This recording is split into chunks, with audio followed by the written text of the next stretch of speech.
Here's the good news and the bad news. I'm going to give you the bad news first. The bad news is you think the distractions are bad now? Hold on to your seats.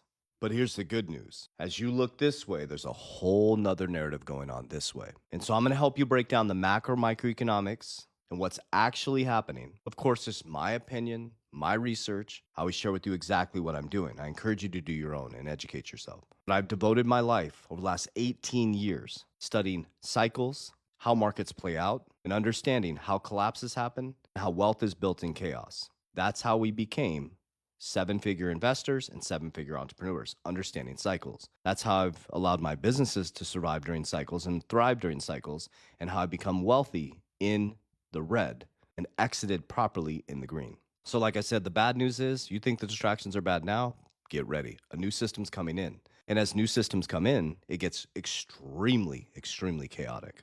So what you're seeing right now, of course, my opinion, in the Straits of Hormuz is going to bring the world down to its knees. Let me explain.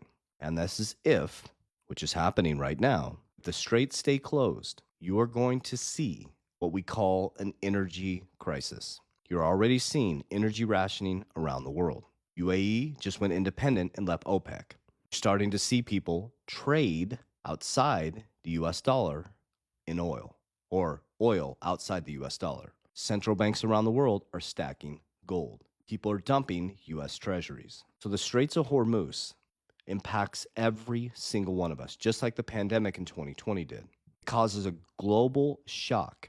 In America, 2025 going into 2026, 46% of farmers have filed bankruptcy due to fertilizer prices and cost. That was in 2025 going into 2026. So the Straits of Hormuz completely disrupt supply chain. So what we're seeing in America, because the Straits of Hormuz are closed down, is everything is happening opposite of what President Trump said. We expected low interest rates, low gas prices, food prices, but we're experiencing the complete opposite during a very dangerous time. Americans' credit card debt was already stacked to $1 trillion. Savings accounts are drained. Americans were expecting all this relief, and now it's becoming worse. Gas prices have gone up. Food prices are staying stagnant or somewhat increasing. Housing is now unaffordable. Interest rates have stayed steady and gone up. This has caused pressure on the private credit markets. But ironically, we have a extremely bullish stock market.